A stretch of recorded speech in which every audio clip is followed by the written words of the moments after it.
I like your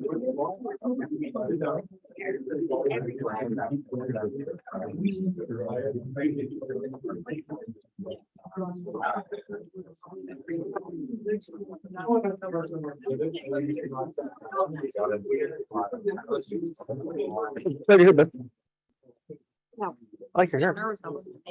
All right, we'll go ahead and get started. So welcome everyone to On the Menu. Glad to see you all here today, whether you are in person or online. So my name is Alicia Jonesy. I have the pleasure of managing the Frontier program, so such as this one. We do this every month. We have a different topic, different speaker. So yeah, come out every month. I want to thank our sponsor, Barnes and Thornburg LLP, for making this month happen. So shout out to them. And facilitating today's session is Dr. Kevin Snyder. He's a recovering motivational speaker who has presented keynotes and leadership programs for over 1,000 organizations in all 50 states and across the world. Organizations he's spoken to include JetBlue, FedEx, the United States Air Force, 100+ associations, and over 500 colleges and universities. Prior to professional speaking, Kevin worked in student affairs at several universities and most recently served as Dean of Students for High Point University. He's an author of 2 best-selling books and co-founder of Right Way Publishing Company. He also presented several TEDx talks and is a certified skydiver, scuba diver, sailboat captain, and Airbnb superhost. He lives in North Carolina with his beautiful bride and family, and his claim to fame, though, is that he lived his childhood dream of winning big on the television game show The Price is Right. So please help me welcome Dr. Kevin Snyder. Come on, twice as loud. Alicia, come on. Virtual people, come on. Thank you, Alicia. How are we feeling today? Good? Anybody not feeling good? All right, we're going to give you a hug. All right, good. Hey, thank you for what I think is probably the most random introduction you've ever heard. Yes? I kind of feel like Eddie Griswold, that random person that shows up at your house over the holiday. And every family has one. And you know what they say? If you don't know who that person is in your family, it's who? It's you. Well, that would actually be me, which is exactly why I'm in front of you today, because I have a very strategically random background. And everything that you heard in this introduction, everything that you heard started off as a side hustle, which led me into what I'm doing today. How's that sound? That's what we're going to be talking about. That's why you showed up, right? Yes or yes? Okay, even the virtual folks, hope you got some good food. Get your pens out. You're going to be taking some notes. Repeat after me. This is going to be interactive, okay? Repeat after me. The dream is free, but the hustle sold separately. Would you agree with that? Right? I love this quote by Einstein. He says this: imagination is the preview to life's coming attractions. Imagination, what's up in here, is the preview for what is to come. A side hustle is not easy. And I don't want to, by a smile on my face and hopefully what will be an uplifting program, some of this, the hardest work you will ever do will be on the side, and it will also be what most people do not see. Think about that just for a moment. So today I hope we'll equip you with some ideas on how to identify a side hustle, something that could maybe be a little bit of supplemental income on the side. We'll talk about some of the benefits, and we'll actually define what a side hustle is in just a moment. But for some of you, you're probably already working it. You probably already have one. Maybe you've got a couple. And I hope what it will do is equip you on how to take it to that next level. What I'm going to share with you today is my story. I'm going to share with you some of the pitfalls that I encountered, as well as some of the successes that I had. This is not a one-size-fits-all approach. I don't appreciate speakers that think they know everything.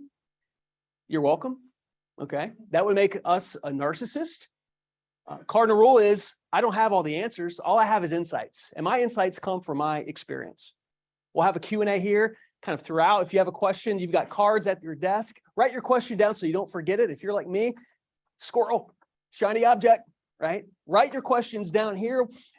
If there's a part where you feel that's appropriate, ask that question, but we'll also have Q&A at the end. And if we have some time, let's go overtime. We can even do some breakouts at our tables. And for the folks joining us remote, welcome again. We'll have perhaps some Zoom breakout rooms. So that way you can actually apply this content for you. If that sounds good, give me 2 claps. All right, good.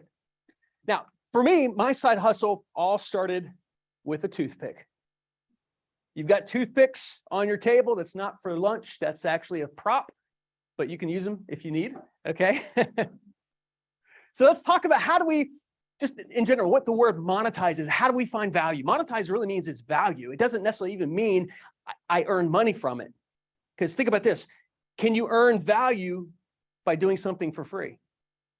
Or can you earn value regardless of if you get paid in currency? Can you get value in other ways? Absolutely, right? We're going to talk about that today too. So how are some ways, real quick, if you think about this, everybody pick up your toothpick at your table to, I'm sorry, Alicia, she's like behind, I told Alicia I'm a walker. So she's trying to follow me. So I'll stand back a little bit. How about that? But hold this toothpick up, or our remote friends, envision this toothpick you're holding in your hand. What are some ways, or what is a way that we can monetize a toothpick? Not everybody at once. Raise your hand, just shout it out. Yeah. Ooh, okay. A reset button, like maybe on your, on a computer or your watch or your phone. Okay. Yeah. Other ways. Put together a marshmallow snowman. Put together a marshmallow snowman. I like that. You have kids? Okay, he's got kids. Yeah, craft projects. I already gave you. They add a meatball on top and sell it. Put a meatball on top. I like that. Who said that? Put your name in the chat. Who said that? That's Karen Cathcart. Hey, Karen, good to see you. You too. Or good to be seen. Yeah. Clean your tubes. Clean your tubes. That would be Stan Phillips. Anything else? Now, if we had a little bit more time, you think we could probably come up with about 20 plus ideas pretty quick? Yeah, absolutely, we could. You could do the same thing with a paperclip. It's one of the activities I do in my leadership programs. A paperclip is not just a paperclip. It could actually save your life if you're on an island and that's all you got. So how do we think outside the box? How do we think differently, right? Because this is all about you. How can you take this idea and take it to the next level? Or how can you identify something that you could take to that next level that could actually evolve and transform into a business? So for me, my side hustle started when I was actually, or my first side hustle started when I was in 5th grade. I came home from school one day, and my brother, who's 3 years older than me, we grew up in Durham, North Carolina. Anybody here from Durham? Okay, if anybody heard of Durham? Okay, good. And my brother came home with this packet of cinnamon toothpicks. You remember cinnamon toothpicks or hot balls, right? And when you were in elementary school? Well, one thing you need to know about my brother, he and I love him, but he and I are polar opposites. Personality style, he's a taker, I'm a giver, right? He's got more hair, he's taller. I'm still mom's favorite. So, but he comes home and he would not share these cinnamon toothpicks. I thought they were the coolest thing ever. Like, why is a toothpick actually, it's kind of hot, it kind of tastes sweet. And ironically, and I don't believe in coincidences either, but my mom had just made what we called her famous monkey bread. Now, I thought it was just what my mom made, but then I come to find out, no, it's a little bit more popular. But one of the secret ingredients that my mom put in our cinnamon or our monkey bread was cinnamon oil. Now, cinnamon oil is not something you typically have around the house. So I thought, well, what if I take these toothpicks, right? The normal average toothpicks from the kitchen, the ones my brother did not have access to. So I stole or borrowed some, and overnight I let them sit in this cinnamon oil. So what happened the next morning? What do you think? I had my cinnamon toothpicks, and I took them to school with me in a little baggie, and they were just for me until some of my student friends saw me with these cinnamon toothpicks, and they're like, "Hey, can I get one of those?" And after I gave 1 or 2 out, word traveled, word got around. I was the kid with the cinnamon toothpick, right? And all people had to do was ask me when I had no idea it would evolve into something where people would wait in line at recess and at lunch to get their cinnamon toothpick. So that the first day I ran out. The second day, what do you think I did the next night? I made more. And I'm a slow learner, so it took me a couple of days to realize I could sell these things. Now, initially I did just, and this is back in I actually thought about when it actually would have been. This would have been 1982. So go back. I did these a dime a baggie for toothpicks. Okay, a dime a baggie. All right. And I started to make a little bit of money on the side just because I was like, well, they're worth something, right? I've got to pay for the cinnamon oil. I've got to pay for the toothpicks. My mom and dad thought that I was just chewing on them all day. They didn't know I was actually selling them. So I got sent to the principal's office and they said, you can't sell those at school. 5th grade. That was my first side hustle. Second side hustle was this, forward to, and this is where the journey begins, forward to 6th grade. I was at Bragtown Middle School in Durham, which burned down. No longer there, but I see a few heads shake that, Bragtown. New principal, and I decided, well, Car Drugs, the former Car Drugs, used to go on this huge sale where they would sell candy bars 4 for $1. Snickers bars, Milky Ways, insert your favorite candy bar, 4 for $1. So at school, they had fundraisers. Well, I'd make a fundraiser for me. And I'd buy these 4 candy bars for $1. I'd actually buy about 12. So not to look too obvious. I buy 12 and I go to school and I'd sell them not 4 for $1. How much do you think I'd sell them for? I'd sell them for $1 each. Right? So when somebody could buy the candy bar from so-and-so for a $2 for the school bake sale or something else, I'm like, hey, I got over here on sale. Right? So I became that until what do you think happened? Got sent to the principal's office. But then, my mom and dad are like, okay, you got to stop this. But then they'd give me like high fives on the side, right? Well, then my brother, he cut one neighbor's yard. And he either had a soccer tournament or something, but I needed to cut that grass for him, that neighbor's yard. Well, Miss Paula Veazey was that person. And Miss Paula Veazey came to me and said, no disrespect to your brother, but you do a better job. So I want to hire you. And all it took was me to cut Miss Veazey's yard 4 different times to then make enough money so I could buy my own lawnmower at Walmart. And I was in 7th grade at that time. In 7th grade, by the end of that summer, I had 20 yards that I was cutting every single week in the summer. Do the math, 15, 20 bucks cash times 20 yards a week. Snyder was rolling. And my dad, he about once or twice a month, he and I would go down, we'd have lunch down at somewhere on 9th Street in Durham. He'd take me to this nearby Bank of America where I'd walk in with this stack of 5s, 10s, and 20s as a young kid. And the teller would always look at me and be like, who are you? Right? What kid has that? But then I did the exact same thing. I went to college at UNC Wilmington. Any fellow Seahawks here? Okay. Well, I studied marine biology, obviously, and I decided to do the exact same thing, a proven success record in my neighborhood as a high school kid. I did the exact same thing when I got to college. Went to a Walmart, I bought a lawnmower, and what do you think I did when I stayed there for the summers and actually throughout the year? I built a side yard business. And I cannot tell you how many times on a Saturday morning, and yeah, there were some tough Saturday mornings where I had to wake up and cut grass as a college student. And I still went out and had my fun. But when my roommates would sleep in until noon, 1, maybe even 2 p.m. some days, I'd already woken up, cut 4 to 5 yards and made 100, 150 bucks. And I graduated college with $10,000 in my bank account, not to impress you, but to impress upon you what we're talking about here today. And catch this, I put all that in savings. Even my dad pulled me aside and said, what are you saving this money for? Are you saving it for something? Like, because it could be a black hole. You could get kind of obsessed with it. I just got real passionate. The fact that I worked hard for my money. Sweat equity has always meant something to me. But fast forward a couple of years when I was buying my first house, ironically, or maybe not, that down payment for my first house that I bought at 24 years old was nearly the exact amount of money that was in my bank account from cutting grass. So there's a lot of different benefit to that. So then when I graduated college, this is a funny story. I actually drove across the country from Wilmington. Do I have any Price is Right fans here? Okay. Raise your hands proudly. If you're a Price is Right fan, put it in the chat. If you're a Price is Right fan, say yes. Yeah, if you didn't raise your hand, check your pulse, okay? But we made a decision. We're going to drive across the country. We're going to try to get on the Price is Right.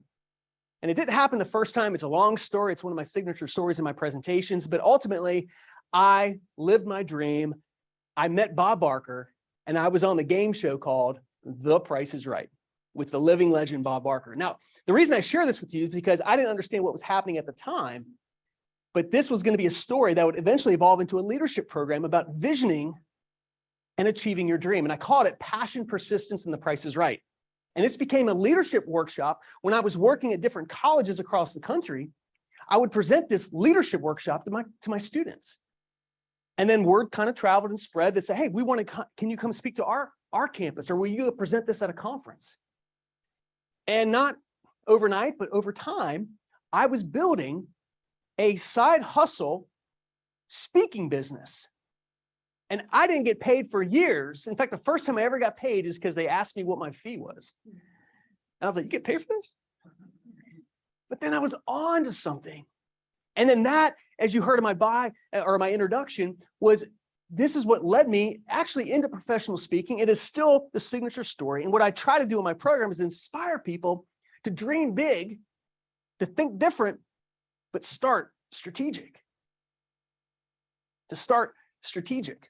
And I only started speaking to college students. Never thought I'd be a professional corporate type speaker. You know, I didn't have any gray hair at the time. What value can I bring? And then I discovered over the years, you know, there's a lot of folks that need the same content regardless of age. I mean, think about this. How many of you, by show of hands, have to be self-motivated to do what you do? Yeah, if you didn't raise your hand, check your pulse, right? I mean, yeah, all of us need it. So it doesn't matter our age. And so I was only speaking, and so my story here is almost over. Don't worry. It's important that you know kind of my journey here before I give you some nuggets that we can all hopefully take away. I only wanted to be a dean of students. I never wanted to speak professionally. I never wanted to publish books. I never even thought about coaching. I mean, all the things I'm doing today started organically as a side hustle because all I wanted was to be a dean of students because the dean at UNC Wilmington prevented me really from dropping out so many times that first year because I was depressed. I was not happy. I didn't feel fit. And that's a whole nother program. So as I was working in student affairs, working on my master's degree, I'd worked on my doctorate degree as well. I knew my career was a salary type position, nothing against that, but I knew I was going to work in university administration. And speaking was only something for fun that I did on the side. And many times when I did it, didn't even charge. Well, then I wake up one day, and I'm not going to tell you which one of these universities let me go. Insert humor. But they had budget cuts. This was 2008. And I had a pretty good pedigree. I was pretty happy about how hard I worked. I had good bosses. You know, even my first two bosses supported my speaking on the side. They actually gave me time off to do it. They're like, this is great. You're representing us. You're really good at it, blah, blah, blah. But then I show up one day and the HR manager's sitting in my desk. And they cut the entire department that day. And my friends, that's when I discovered nobody's going to be in charge of my future. It was a wake-up call. And it was a tough wake-up call for me. And at that time, I was single, no kids. I didn't have a mortgage. I was renting. Imagine having a mortgage, a family, kids. It would be a different ballgame. And that was where I looked back at my speaking and I said, you know what? I don't know what I'm going to do. I'm going to trust the Spirit here. And that's where I went back and I started writing my book, my first book called Think Differently. And catch this, 6 months after I was working hard on that book, it would take you about 6 hours to read it. You're welcome. It took me 6 months to write it. 1 week after I sent that book to my publisher, I get an email from the University of Central Florida inviting me for an interview for a job I didn't even know about. So I'd always complained about not having the time to write a book. I knew how important it was to write a book, but I always complained I would never have the time. So guess what? The universe gave me time and I took advantage of it. And after I got that book published, I was offered a job that I didn't even know existed. Again, I don't believe in coincidences, which led into some more books, which led into me helping other speakers get into speaking because I'm really passionate. Education and being the educator is the kind of the heart. It's why I'm in front of you. If I have to talk much longer, they're going to have to pay me. Okay, but insert humor. You get a free meal out of it too. That led into me referring my editor that did such a great job with my book. I started referring other speakers to her for publishing. She'd refer people to me for speaker coaching. And we got together one day. We said, why don't we actually form something? Because right now we're just kind of doing a la carte here. You know, it was good referral, but we actually created Right Way Publishing Company. And for 5 years, this was it was more than a side hustle. It was a side passion. It was more of a labor of love. How many of you have a labor of love, right? That is also what a side passion can be. But then she came to me and she goes, hey, I really want to take this to the next level. I know you got a couple things going on. My wife and I were just expecting our first child. And I said, you know what? Yeah, I can't ride 5 horses at once. This is going to be one that I've got to let go. And she bought me out. But I started a publishing company that helps indie publishers get self-published. And I'm very proud of that. But that would not have happened if it weren't for a side hustle. And then that and my TED Talks, everything else then led into my professional speaking. So as we're talking today about side hustle, I want you to be thinking about what your vision is and why it's important. I pointed to my wife here a few times. The virtual folks can't see her. Don't put her on, but but it's so great. No, she is an expert realtor and she's a top producer for her firm. And there are some definite benefits when you can say you're your own boss, or at least have something on the side that can provide some of that, I wouldn't call it security or comfort, but that additional stream of income. When she and I got engaged, after she said yes, the first question to me, she said, well, that boat, by the way, random, I used to live on my sailboat. When I quit my job, or I'm sorry, let me go back and do a little Pulp Fiction. My speaking got to a point where I actually was able to leave my full-time job as a dean of students at a university to go speak full-time. My speaking literally had built that much. And when I left my job, then I decided, well, I'm going to go, as crazy as it might sound, it doesn't matter where I live. I'm going to go, I bought a sailboat and I lived on it for 2.5 years. She and I met during that time at Duke Gardens. I proposed. She said yes. Then she says, well, we're not living on that boat. So then we're in Italy for our honeymoon, and we stayed on a boat for Airbnb one night, just one night. That was the one night that I had. She had the remaining 9 days. And I get on the boat and I thought, or let me ask you, what do you think I thought when I got on their boat for Airbnb? I could do this too, right? And that's exactly what I did, because I figured I'd just be selling the boat. You know what a boat stands for? It's an acronym. Break out another 1,000, right? Now my boat makes money. I'm a super host on Airbnb. I take people out on sailing charters, and we also donate it to help raise money for charities. And it's amazing, amazing. So look, finding a way for side income, there are opportunities, and we're going to talk about this in just a moment. There are platforms that exist now where you could do things you never thought possible. I've always wanted a Lotus sports car. I'm not a car guy, but this Lotus is something I've always wanted. Well, last year, because of the Airbnb success and the proven model that I had, I convinced my wife to let me get a sports car or an exotic and then rent it out on Turo. How many of you have heard of Turo? It's no different than Airbnb. Instead of homes, it's cars. You can actually rent somebody else's car, and there's an exotic category. So mine fits into the exotic category. So now I've got the Lotus, and I'm still working it. I'm still working the Lotus, but it's a specialty niche. But I got a little bit more time. And lastly, folks, I'm also an Amazon affiliate. Coaching is something I organically have gotten into. If people want to get into speaking, they know I'm a resource for them as well, which is why I wrote Paid to Speak as well. So look, lots of side hustle. That's my journey. And hopefully that's why the team here at RTP Frontier thought, hey, this would be a cool kind of topic and how I can maybe add some value for you. So let's give them a round of applause just for the topic, because I think this could be life-changing for a lot of us. So how many of you, and if you're in the chat, put a yes in the chat if you don't mind. And if we can, let me know how many people actually say yes to this. But how many of you actually came here today because you have or are thinking about a side hustle? And how many of you came for the free food? And how many of you are not going to raise your hand no matter how many times I ask that question? So that's a good showing. I like that. I like that. We have a lot of folks here. I would say probably what 2/3 of the folks actually have an idea or they're working on it. And everybody else likes the free food too. But why do you think, let's talk a little bit about why a side hustle is important to you. What's your why?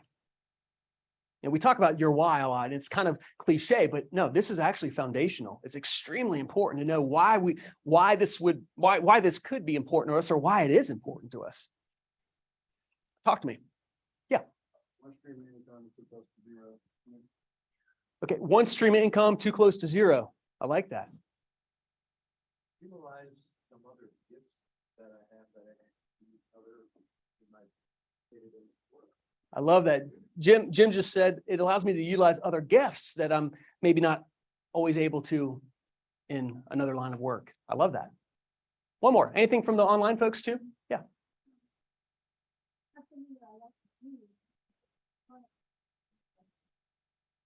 There you go. It allows you to keep doing what you enjoy doing. Good. Absolutely. I think I saw another hand or two. Yeah. I have passion that I want to leverage my capabilities to help as many people as possible, and in the meantime, fulfill my vision and duplicate many lives as possible. In a way that's because I can only see one way, but by interacting with others and helping others, I get to see so many 10 times, 100 times, 1,000 times. Right. Being able to really scale your value and your vision. I love that. One more. Yeah. To be able to work for yourself, not depend on somebody else, but also within your own morals and values. Mm. Wow. I love that. If I can paraphrase if I'm wrong, but let me know. But living amidst your own or living aligned with your own morals and values. And with that spark real quick for me, I'm not going to share where I worked, but I was forced to do some things one time in a position that pushed me to the boundary of what I felt was ethical. And that was another reason I left that position, because I felt I can't do this. This isn't me. Or is it ethical? But to be able to know, hey, if I'm working for myself or this is my vision, I have my own ethics and boundaries that are important to me. What about online? Do we have anything online real quick? Anything in the chat? Anything that we missed that you all want to add on to? Someone said that they are 71 and it gives them something to do. And someone else said that being on their own and working on their own. Yeah, working the hours you want gives you still some purpose. You know, my dad, he's a retired minister, and he retired. It was one of the toughest things that he said was being retired.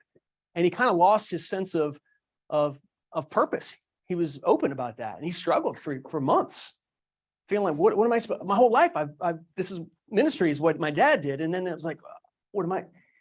So, being able to have something where we can, find purpose and belonging. Good.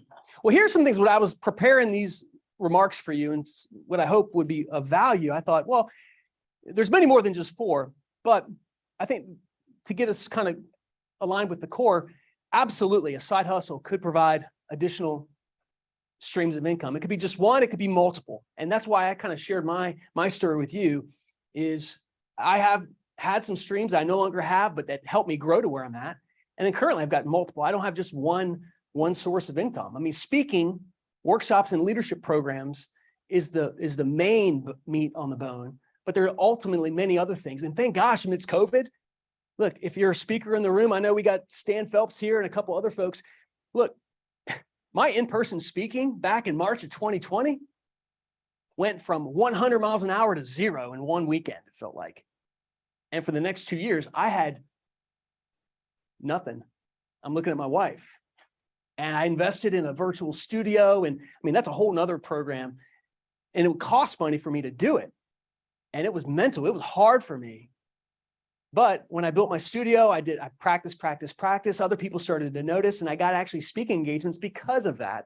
And people asked me, well, hey, how did you get all that equipment? And that's actually how my Amazon affiliate partnership came to be, because I said, well, here's not just the equipment you need. Here are the links to it. So think about that. If you're not familiar with Amazon affiliation or affiliate or an associate's account, that's something to think about. But streams of income could just help us pay the bills. It could help us with the security, right? The rainy day fund. It could also help you pay off some debt on the side, or even save up for something big like a Lotus. I don't know. Couple ways why that important. Does that make sense? Yeah. Second, serve as a creative outlet. We heard a few folks already mention that. It gives me a chance to actually add value in a different way outside my full-time career or position, right? Identify and explore your passions further as well. Also helps you grow your network. Now, how many of you, and just don't have to raise your hand here, but think about it, rhetorical, how important is networking in a community for you in your current career? Probably for most of us, right? And for a side hustle, absolutely. So catch this. One of the first people that stayed on my Airbnb sailboat back in 2020, when I started, or maybe 2019, yeah. One of the first people that ever stayed on it was an individual who was in charge of selecting speakers for major conferences. Coincidence or not? And not only did she, I strategically leave some of my books on the boat and, reading material, follow up people, make sure my website's on the bottom, but everything is about their Airbnb stay. Well, she read one of my books.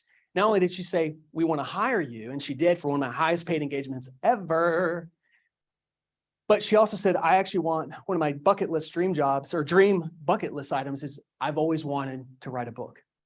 Well, I said, well, I can help you with that too. And I just referred her to Right Way Publishing. So how cool is it that we're going to meet people when we pursue things that we're passionate about? We will meet people. It will open up doors that we don't even see right now. And for those of you that are already doing that, you know that. So I want to affirm that for you. I just want to affirm it, if anything. And then lastly, it does offer you the potential to go full time.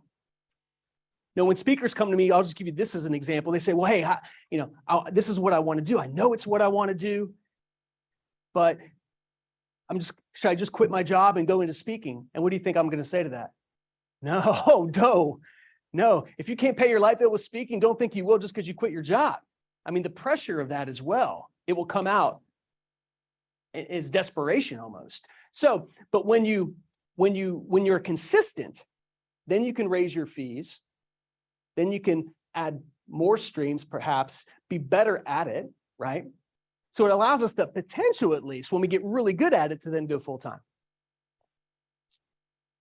So what are your side hustle ideas real quick? And for our line folks, feel free, put them in the chat real quick. We'll pick one or two out. But if I can get this, and this is where we might go completely off rail, but that's fine too. I'm just curious, what are some of your ideas? You raised a hand? Yeah. Yeah, actually, my story is like, I started out as an engineer, full time. And on the side, I started learning. And I realized that the knowledge that I've gained over the years are so helpful to others as well. So I started a side hustle. And what is that side hustle you said? That was, what is that side hustle? Yeah. It's just learning different perspectives like psychology, education, about parenting, personal finance, that sort of thing. Okay. Are you a consultant for other people or a coach in those areas? Or like, how are you monetizing that? Or is that why you're here? Yeah.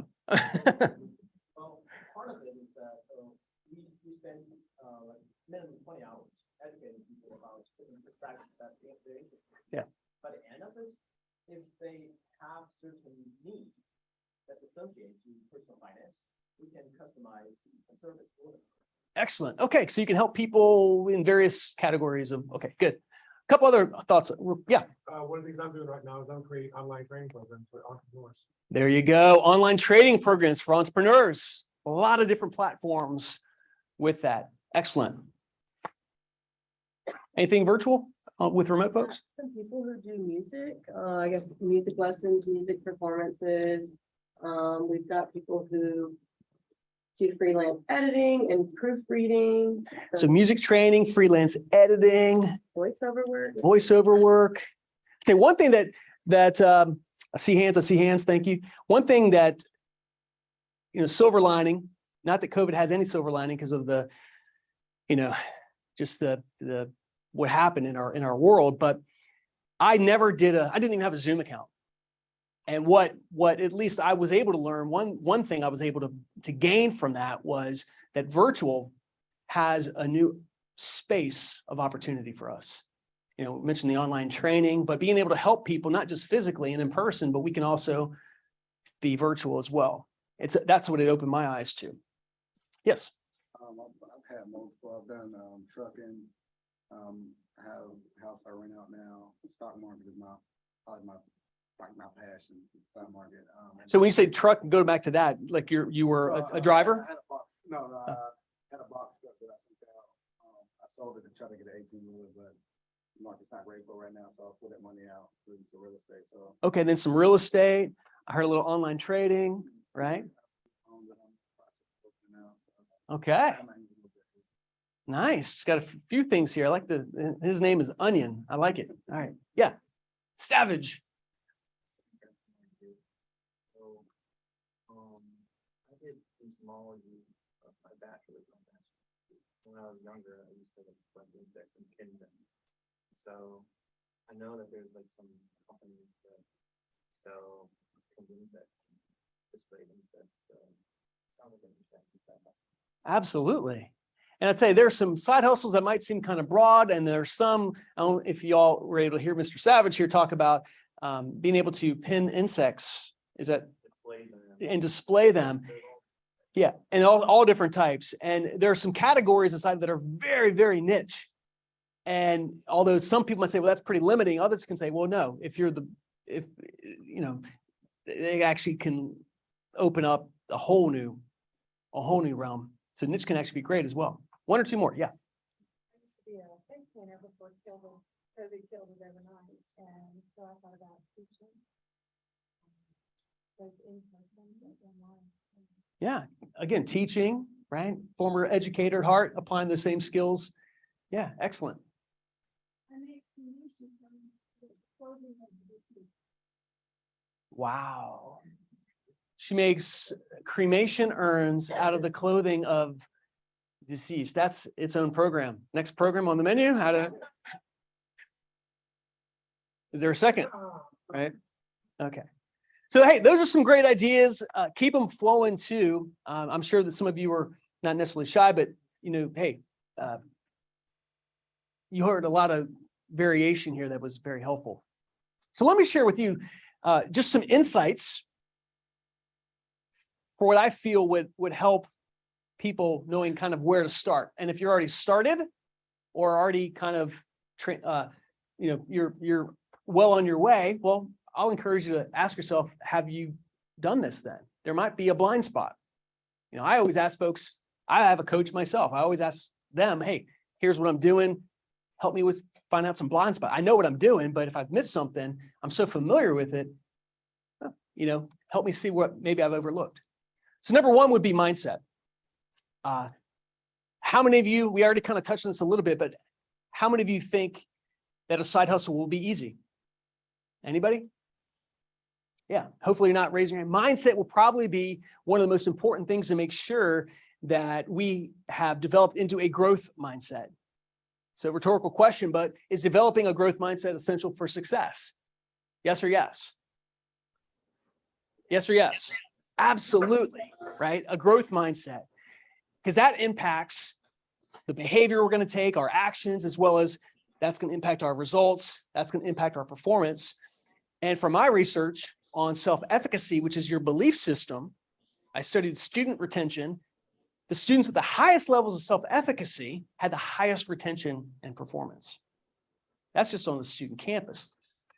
Professionally, I would argue it's the same. When we achieve a goal, we're more likely to do what the next time? Do it again, and probably do it better and bigger. Anybody at the beginning of anything was once a what? Anybody was once a beginner. And there are some professions especially, but anyone that's been doing something for a while probably appears to be pretty good at it, right? Like my friend Stan Phelps here makes speaking look easy. How many presentations? Hundreds, years of it, right? So the expert in anything was once a beginner. So for us to really capture success, and successes can be defined many, many ways, but in general, what do you think that success, did I say that correctly? That success, what does that arrow actually look like? Show me. Yeah, just don't hit the person next to you, right? Yeah, but we know that, right? I call these the squigglies. You know, maybe some of the setbacks, the what I'll call lessons earned, right? And what in the 60s when we went to the moon, and let's just say we did, we set a vision, or JFK did, John F. Kennedy, our president, set a vision to the world amidst the Cold War that even the most brilliant minds didn't know how we would accomplish it. Okay, they didn't even know how we would accomplish it, but did that stop them? No. And when these brilliant minds came together and created this trajectory to get to the moon, let's play a little Price is Right. What percent of the time do you think we were actually on track to get there? Throw me a number. I'll tell you to go high or low. 10% of the time we're on track, lower. Lower than 10% of the time. 2% up. 5 down. 3 ding, ding, ding, ding, ding, ding. You get a free lunch. All right, good. 3% of the time, the most brilliant minds were on track. So 97% of the time, what do we have to do? We had to adapt. We had to learn. We had to improvise, right? The stakes were high, right? No different than kind of the squiggly here. Where do you see this arrow pointed? Up. And I wish I would have seen this slide when I was much younger, because I always thought success is doing things the right way, not making any mistakes. What I've learned over the years, more recently than ever, is sometimes you just got to figure stuff out. You got to be adaptable and be flexible. So a growth mindset, my friends, is really important. And so many of us, and I think this is where I feel like a lot of folks struggle, is they look around at their circumstances and they say, well, you know, things don't seem ideal right now, so I'm not going to start, or I'm not going to try. Or things will be, when things get a little better here, then I'll blank. And Tony Robbins said this, he goes, hey, that one day I'll do blank, one day leads to a town called nowhere. So we have to be real careful about that, which is why I bought the Lotus last year. And ultimately, I'm an acronym guy. So push, sometimes you just got to push through that. You know, you just got to push. Repeat with me. Ready? Persist until something happens. Adversity does not define us. It actually refines us, and it reveals opportunities we probably would not have had otherwise. So we just have to reframe that. Mindset's also really important here too. I want to play for you a really quick clip from Steve Jobs. You might actually remember this. This went viral. People say you have to have a lot of passion for what you're doing, and it's totally true. And the reason is because it's so hard that if you don't, any rational person would give up. It's really hard, and you have to do it over a sustained period of time. So if you don't love it, you're not having fun doing it, if you don't really love it, you're going to give up. And that's what happens to most people. If you really look at the ones that ended up, being successful in the eyes of society, and the ones that didn't, oftentimes it's the ones that are successful love what they did so they could persevere when it got really tough. And the ones that didn't love it quit because they're sane, right? Who would want to put up with this stuff if you don't love it? So. Now, think about that just for a moment. This is where not just mindset, but more specifically, cutting the onion, go a little deeper, passion. Maya Angelou said, nothing can dim the light that shines from within.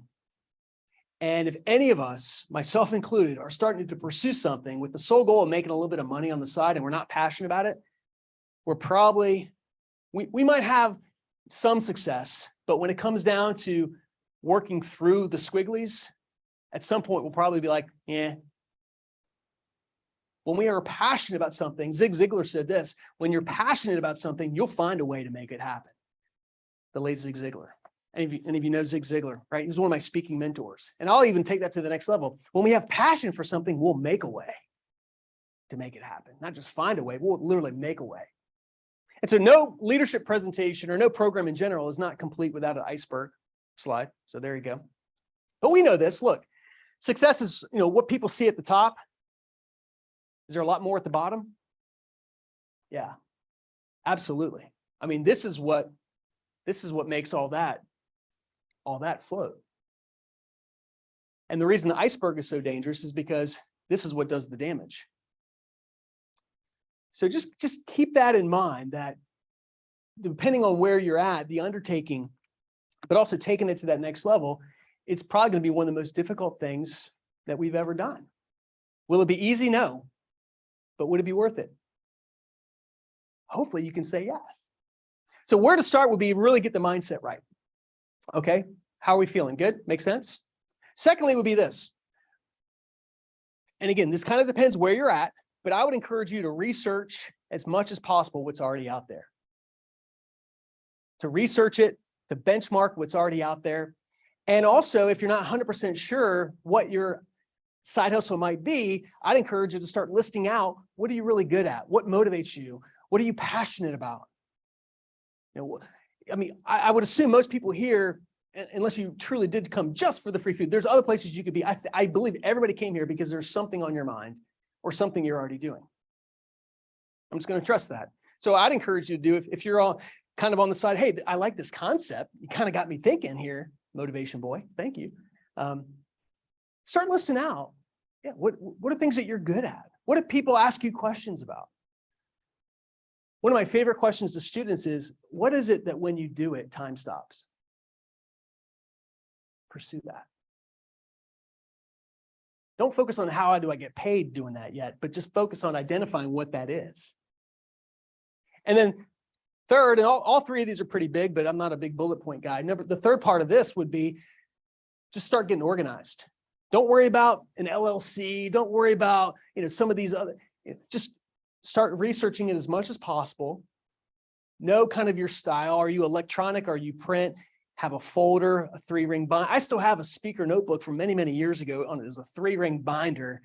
And it was so archaic. I'm actually proud of it. Right? And there are other people that are only electronic. I'm still more of a kind of a print guy, but I knew how to get organized. And that's how I developed the outline of many of my stories. All right, here's another insight, a tip, a recommendation for you would be this. Find somebody who's already doing it, or find somebody who's doing something similar. Does that make sense? Now, why would that be important? Okay. Motivation. Oh, I like that. Yeah. Motivation because you're seeing it already done. Okay. Sam? Proving the model. Proving the model. Love that. Yeah. Learn from their mistakes. There you go.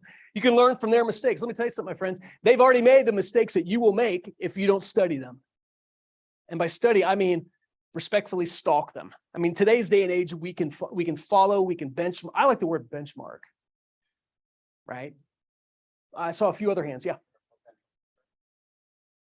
Once you identify who they are, and not just one person, but I believe in the power of 3. Why not find a couple people, ask them, hey, can I take you out to lunch?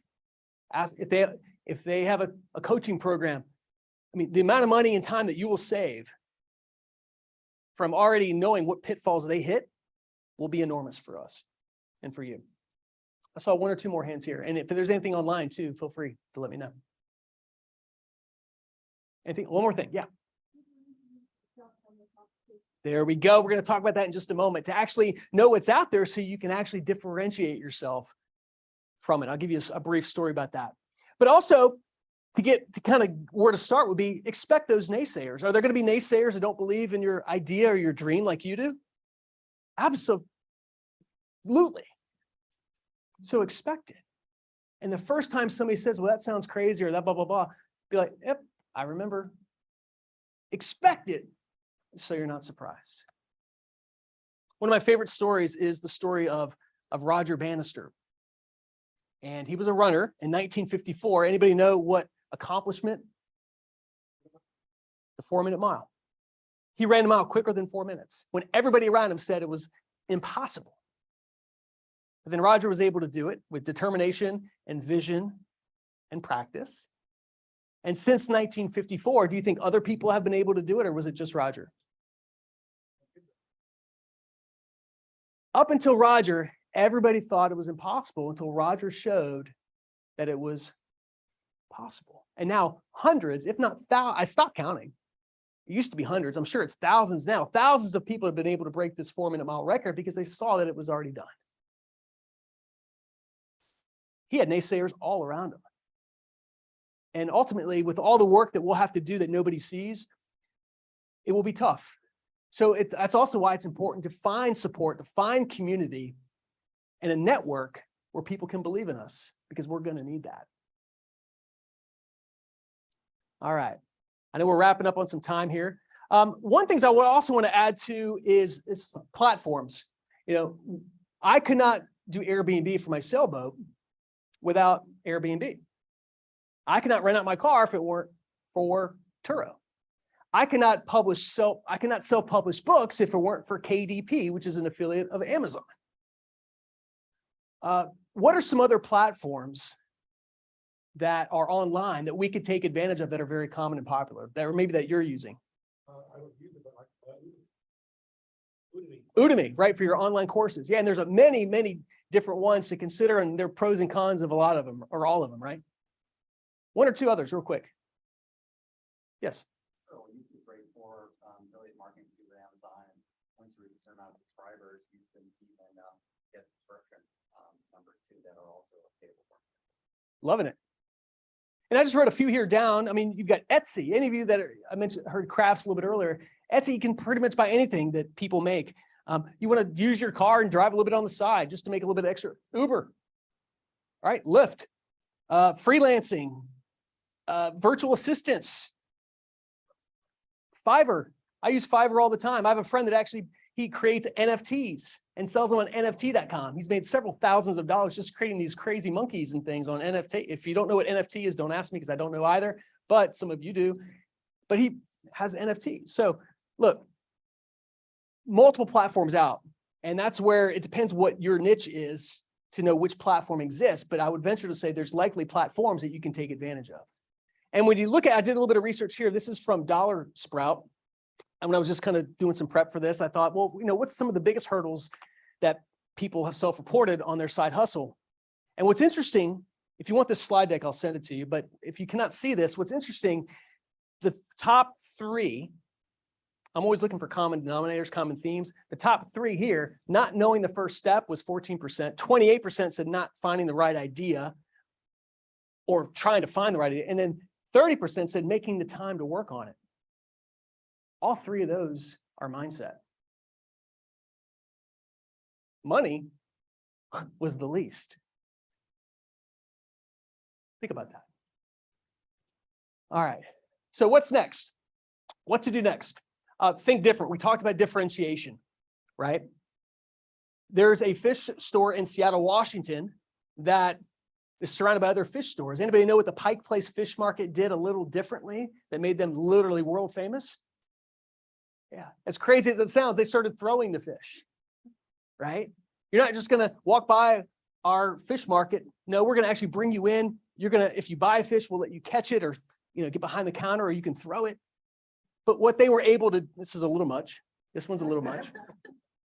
But what they were able to do was, although they're surrounded by other fish markets in that same area, they were able to think differently and differentiate.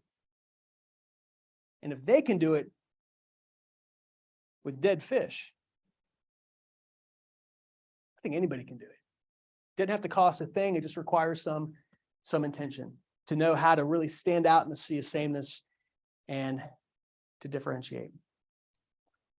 So, cardinal rule as we end on time. Let's see. Schedule time and communicate. If you don't block your time and honor it, something will probably get in the way. And I also think when you block it out, you need to communicate that to those that are important to you. Let them know this is very important to me. That way they can honor it with you. Okay. And then a tip I give, especially to my and this would go for anybody, but don't invest money in it unless you know you need to. Don't take advice from people who are coaching you in ways, and they're not doing it. I've been able to save thousands of dollars for the speakers I work with because they think buying lists and doing these things are just going to get them engagements. When the reality is, well, who told you that? Oh, well, my business coach said. Oh, your business coach doesn't speak. I do. So as it relates to that, be careful about the advice that you ask for and take, but don't invest unless you know you absolutely need to.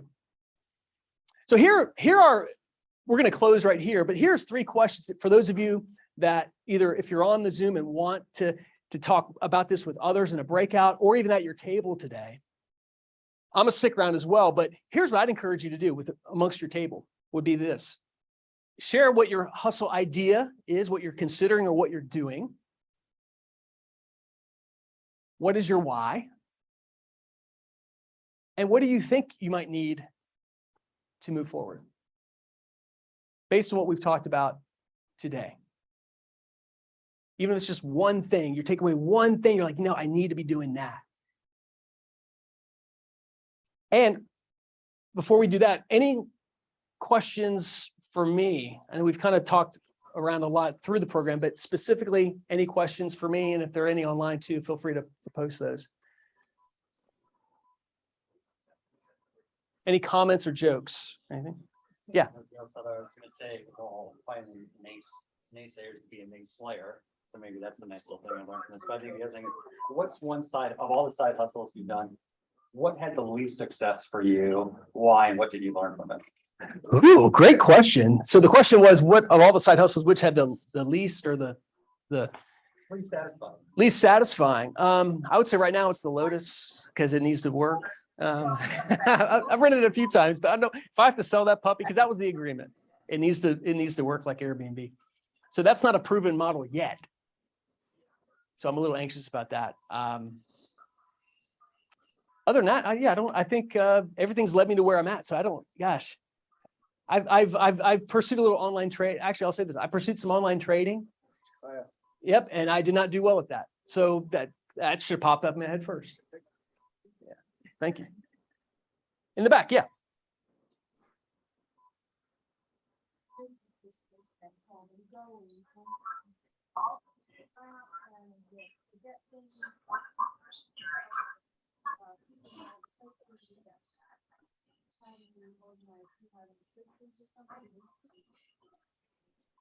For me personally, so the question was, and kind of some context behind that was a lot of, you got several different things you're working on.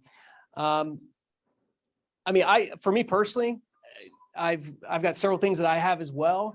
And I have, if you envision what they call the Johari window, what's important, not important, what's urgent, not urgent. I'm always focusing on the things, obviously, if they're urgent and important, you got to handle those first. But what are the things that are important but not urgent, and get those handled before they become urgent?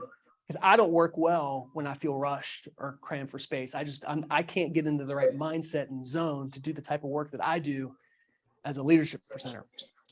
But I'm big on scheduling. This morning, I had multiple things I had to do before I even got here. So I was up alarm went off at 4 a.m. And not every day, but on a day like today, I can sleep later. But also kids. My kids too. We've got a 3.5 and a 2-year-old. So that's forced me to also have boundaries. And I think that's a big aspect of this too, as it kind of ties into mindset, is being patient enough and compassionate with yourself, because you could work. And I would imagine most of us could work 24/7 if we could or did. And that's just not healthy. So I think I'm not want to talk about priority management, but how I do it is kind of vision what's important and urgent. That's a priority. Like I'm traveling tomorrow for an engagement, and I know they email me something this morning that they need. So I got to handle that first the moment I'm done here. But then there's some other things next week that I know I can do after that. So I just focus on my priorities as much as I can to help me with time management and prioritization. But that's a struggle, I think, for any human being. We'll take 1 or 2 more, and then I'll stick around as well. Yeah, Jim?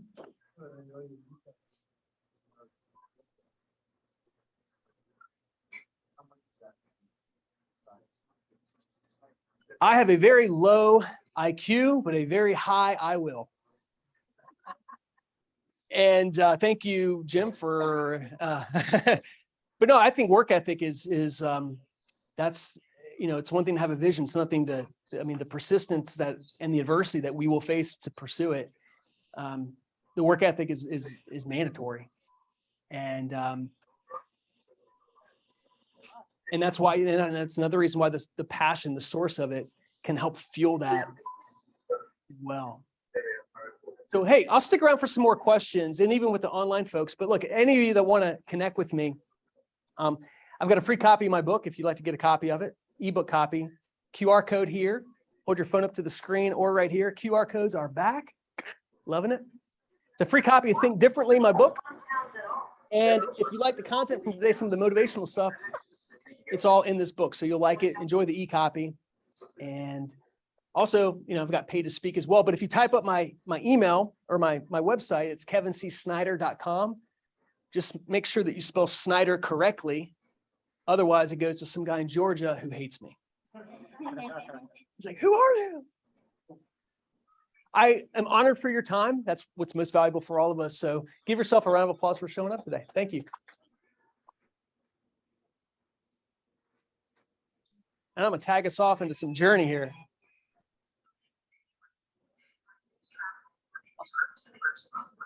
Anybody sing it with me here? No? All right.